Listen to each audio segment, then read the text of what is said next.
Hi, my name is Pastor Hal York, and welcome to Truth in the Trenches. Today we're going to be in Proverbs chapter 11, verse 3. There we read, "The integrity of the upright will guide them, but the crookedness of the treacherous will destroy them." D.L. Moody once said, "If I take care of my character, my reputation will take care of itself." Elsewhere, someone else has said, "It's easier to fight for one's principles than to live up to them." Our verse today talks about integrity. Well, what is integrity? One writer has described it as being innocent, or simple, or a simplicity about your life, upright, as evidenced in character and action. It carries the concept of single-mindedness and wholeheartedness. Now, there was a day where leaders in politics once needed integrity. Sadly, now it's a rare thing. It's a preference, but not a necessity for public service. It's popularity, it's money, and so on. That's what wins votes. Integrity is a victory, not a gift. We're probably familiar with the story of Job.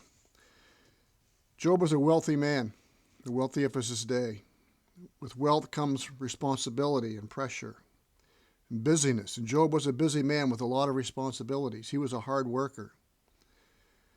Yet for all of his busyness and different irons in the fire, I think if you knew Job, you would see that he was in character a very simple man. Nothing is simpler than greatness. Indeed, to be simple is to be great. He had a very simple, single-minded philosophy of life, and that's integrity. Listen to verse 1. "There was a man in the land of Uz whose name was Job, and that man was blameless, upright, fearing God and turning away from evil." There is a wonderful definition of integrity. And the story of Job is a story about integrity. Integrity put to the test in suffering. Let me just give you a couple of examples. If you read the book of Job, there's a word that you'll see over and over again. But Job 2:3 says, "Then the Lord said to Satan, 'Have you considered my servant Job, that there is none like him on the earth? A blameless and upright man, one who fears God and shuns evil, and still he holds fast to his integrity, although you incited me against him to destroy him without cause.'" Then in chapter 2, verse 9, we see his wife telling Job, "Do you still hold to your integrity? Curse God and die." There are two tests of integrity: adversity and prosperity. The reason Job passed this test of affliction with his integrity intact was because he'd already passed a much harder test, the test of prosperity. There's about 1 in 100 who can dance to the tune of success without paying the piper, named compromise. George Washington said, "Few men have virtue to withstand the highest bidder." And despite his tremendous wealth, the first words we read about him are a man who was blameless, upright, fearing God, and turning away from evil. Someone has said that the highest reward for a person's toil is not what they get for it, but what they become by it. These were Job's guiding principles in his life. They were unwavering in adversity or prosperity. The man who has no inner life is a slave of his surroundings.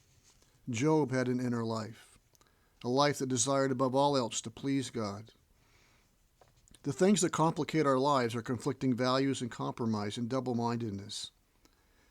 But Proverbs reminds us in chapter 3, verse 11 and elsewhere that the integrity of the upright will guide them. Integrity will guide us. It will make our choices obvious most times. If you think of Joseph in the prison after he was sold into slavery by his brothers, he could not decide where he would go. Chained on his way to Egypt, he could not decide where he could go in prison. But he could decide who he would be and what he would be like. His integrity guided his life. His integrity guided his choices. A simple, God-fearing desire to please his master, to please his Lord in whatever and wherever situation he found himself in. Our integrity is tested every day. And the greatest test it faces is the test not of adversity, but of prosperity. There are voices and people and ideals and ideas being yelled at us, screamed at us every time we turn on our television, every time we read a book, every time we pick up a page, a paper, that are pulling us in 1,000 different directions. What's going to guide you? What's going to guide me today as I live my life? May it be our integrity, our single-mindedness, our wholeheartedness, our wholehearted devotion to Jesus Christ, to the Word of God, that we might glorify Him and lift up His name forever. Aristotle said, dignity does not consist in possessing honors, but in deserving them. As people think about us one day and look back on our lives, may they, like Job, look back on us and see that we were people of integrity. May this truth guide us and guard us in the trenches of life as we seek to live to the glory of God and the good of others in the trenches of life. May God bless.